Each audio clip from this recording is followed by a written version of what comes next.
Engkau merdeka dari apa yang tak kau inginkan. Engkau budak dari apa yang kau serakahi. Kadang umur berlangsung panjang namun manfaat kurang. Kadang pula umur berlangsung pendek namun manfaat melimpah. Sebodoh-bodoh manusia adalah orang yang meninggalkan keyakinannya karena mengikuti sangkaan orang-orang. Jangan sampai tertundanya karunia Tuhan kepadamu, setelah kau mengulang-ulang doamu, membuatmu putus asa. Karena Dia menjamin pengabulan doa sesuai pilihannya, bukan sesuai pilihanmu, pada waktu yang diinginkannya, bukan pada waktu yang kau inginkan. Bisa jadi bukan orang yang benar-benar baik. Kamu kelihatan baik hanya karena kamu di antara orang-orang yang lebih buruk dibanding dirimu. Engkau lebih membutuhkan belas kasih-Nya ketika taat daripada ketika bermaksiat. Barang siapa yang tidak mengetahui nilai sebuah kenikmatan ketika ada, maka ia akan mengetahuinya ketika sudah tidak ada lenyap. Sebaik-baik waktumu adalah saat engkau menyadari kekuranganmu, dan engkau pun kembali mengakui kerendahanmu. Salat adalah pembersih hati dari kotoran dosa dan pembuka pintu kegaiban. Siapa yang merasa dirinya tawadu, berarti ia sombong, karena tawadu tidak muncul dari orang yang merasa mulia. Maka dari itu, ketika kau merasa mulia, berarti kau telah sombong.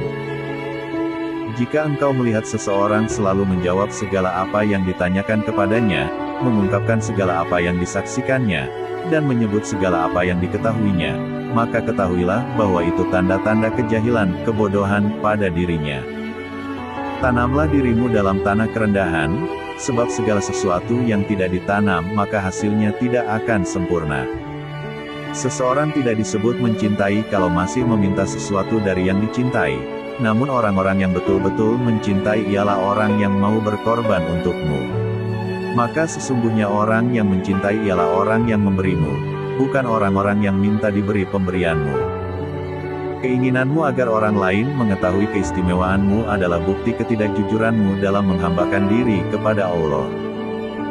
Siapa yang tidak mendekat kepada Allah, padahal sudah dihadiahi berbagai kenikmatan, maka akan diseret agar mendekat kepadanya dengan rantai cobaan. Di antara tanda matinya hati adalah tidak adanya perasaan sedih atas ketaatan yang kau lewatkan, dan tidak adanya perasaan menyesal atas kesalahan yang kau lakukan. Lipatan hakiki adalah kau melipat jarak dunia sehingga kau melihat akhirat lebih dekat ketimbang dirimu sendiri. Di antara tanda-tanda orang yang senantiasa bersandar kepada amal-amalnya adalah kurangnya ar-raja, rasa harap kepada rahmat Allah di sisi alam yang fana. Apabila Allah telah membuatmu jemu dengan makhluk, maka ketahuilah bahwa Dia hendak membukakan pintu kemesraan dengannya. Jangan kau temani atau kau jadikan guru orang-orang yang perilakunya tidak membangkitkan kamu kepada Tuhan dan kata-katanya tidak menunjukkan kamu kepada Tuhan. Kau harus tetap menghadiri majelis ilmu meskipun masih melakukan maksiat. Jika hari ini tidak mendapatkan manfaat, mungkin esok kau akan mendapatkannya. Ketahuilah, satu kali duduk di majelis seorang ulama yang tulus, dapat membuatmu berubah dari sosok pelaku maksiat menjadi hamba yang taat dan takut kepada Allah. Persahabatanmu dengan orang awam yang tidak merestui hawa nafsunya lebih baik dibandingkan persahabatan dengan pemuka agama yang merestui nafsunya.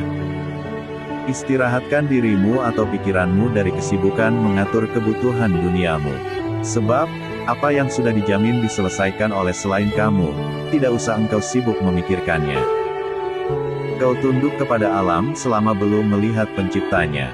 Jika kau telah menyaksikannya, maka alam akan tunduk kepadamu. Amal yang kosong dari ikhlas sama sekali tidak berarti, bagaikan jasad tanpa ruh. Keikhlasan merupakan ruh yang menjadikan setiap amal bermakna.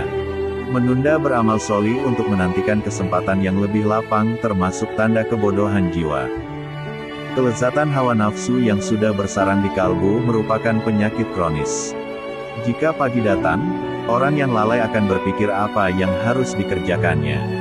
Sedangkan orang yang berakal akan berpikir apa yang akan dilakukan Allah kepadanya. Beraneka ragamnya jenis amal perbuatan itu adalah karena bermacam-macamnya kondisi spiritual yang datang di dalam hati. Jika kau tidak ingin dipecat, jangan memangku jabatan yang tidak kekal. Jangan kau tuntut Tuhanmu karena tertundanya keinginanmu, Tetapi tuntutlah dirimu karena engkau telah menunda adabmu kepada Allah. Maksiat yang melahirkan rasa hina pada dirimu hingga engkau menjadi butuh kepada Allah, itu lebih baik daripada taat yang menimbulkan perasaan mulia dan sombong, atau membanggakan dirimu. Pada setiap tarikan nafas, terdapat takdir Allah yang berlaku atas dirimu. Di antara tanda seseorang mengikuti hawa nafsu adalah bersegera melakukan amalia-amalia yang sunnah namun malas menegakkan yang bersifat wajib. Harapan adalah yang diikuti dengan tindakan. Jika tidak, maka itu hanyalah angan. Salah satu tanda seseorang hanya bergantung pada amal, bukan rahmat Allah, adalah berkurangnya harapan kepada Allah saat berbuat kesalahan. Tatkala berkurang apa yang membuatmu senang, maka berkuranglah pula apa yang kau sedihkan. Bila mana Allah menggerakkan lidahmu untuk meminta, maka ketahuilah bahwa Allah ingin memberi. Tak ada yang sulit jika engkau mencarinya melalui Tuhanmu. Tak ada yang mudah jika engkau mencarinya melalui dirimu sendiri.